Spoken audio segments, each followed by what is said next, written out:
Well, before I forget, because I always forget this stuff when I want to say it, I just wanted to make sure that I thank the staff here, everybody here at Allstate. You know, they've done an amazing job for us this year in a tough situation when you don't have a home. And the people here have done nothing but tried to do everything to make us feel like this was home, you know, and with every detail they could and the way they treated us. And so I really appreciate that. I just wanted to be able to say that because I'll start talking about the game and I'll forget. So we really appreciate that, and they're great friends of ours. And, you know, obviously it's not easy not having a home court, but, you know, to be able to come here and kind of make this our home this year, I just want to thank everybody here at Allstate. In terms of the game, obviously, you know, tough to lose a close one. I mean, we're so banged up. We're so undermanned. I'm really proud of our guys. You know, you dress 8 guys. You know, you find out pretty much yesterday that Vic's not going to be able to go. You know, really, Bryant, if you guys would have seen what Bryant has looked like in terms of, like, he couldn't even lift his arm up, you know, the past 2 weeks, you know, and basically he says to me, you know, I got to get out there, but I don't know if I can even take a shot, you know, and it just shows his heart that not only does he come out here, but, you know, he plays his butt off, you know, and gives us everything he could. I thought Scotty the same. I mean, I thought those two guys were fantastic. You know, give Wisconsin credit. I thought they got into a great rhythm early against our defense. They were attacking us very well, and we were having a lot of problems. And then I thought we adjusted well and, you know, got us back in the game. Thought we played really hard, and we had some critical turnovers down the stretch. And, you know, Hap is an incredible player. He had 2 great steals. And just his play to dive on the loose ball, you know, to give them a chance to get the last 3. You know, he's on the floor there. It's you got to give him credit, just like our guys were. But I thought he made a ton of hustle plays for them. And then, you know, Pritzel hits a big shot. So it's disappointing. You know, I'm not disappointed in my team. You know, of course, you want to play better.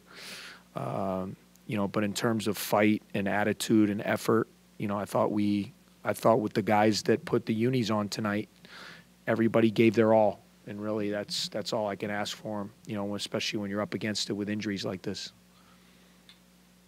What is the prognosis on Vic? He's got a foot injury. It's kind of been something that's been nagging him throughout the year. He just kind of flared up on him.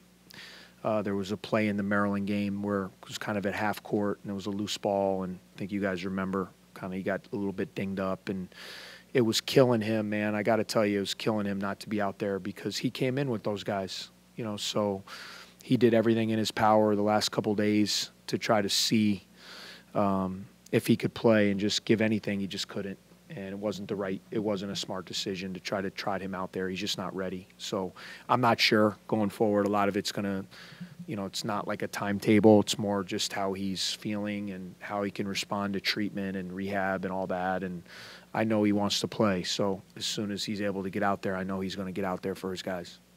What was it like for you, being that this was the first time where guys that you had recruited Yeah. are kind of going through the program? Yeah, you know, and I obviously I don't want to term it like that because really, you know, all the guys that I inherited, kind of I take that those became my guys too. I mean, even though Coach Carmody and his staff recruited those guys and did a wonderful job, you know, the guys, the first, you know, like the Olas and the Jershawn Cobbs, and I mean, I'll leave people out. I know that. Drew Crawford and Sanjay and all those guys. I mean, you know, they're all those guys that embraced me and welcomed me in. It's a tough situation anytime there's transition.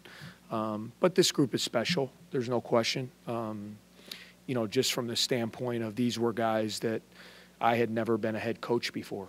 So these were guys that took a leap of faith to come play for someone that has never done it and to a program that has never had, you know, the sustained success or the perception of being an elite basketball program. And so for these guys to have that faith in me, obviously I'll always have a special place.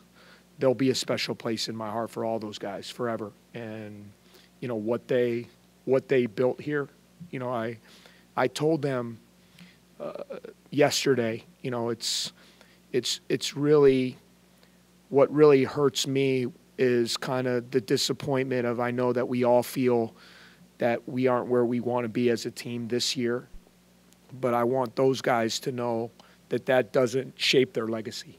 You know, their legacy is very strong here.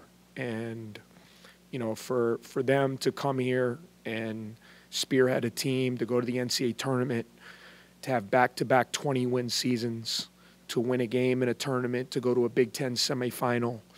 You know, there's so many things that those guys did that were firsts in this program. And that to me is what their legacy is going to be, you know, not whatever happens the rest of the way with this season. And I wanted them to know that, you know, they're not judged by however this season, they're judged by a 4-year body of work, and their 4-year body of work was pretty damn good. What did you say to Brian when you walked off the floor? Well, with each of them, I mean, first and foremost, I thanked them, you know, and just told all of them that I loved them. I mean, when you're on a team at this level, the amount of time that you spend with those guys, you know, it becomes your family. And, you know, to watch those guys, you know, go through their struggles, to see them at the highest of their highs and their joys, you know, you go through it all together. And really our journey has had all those things. And so with all 3 of those guys, I mean, I thanked them for believing in me, believing in this, and just told them all that I loved them, and I always have all their backs.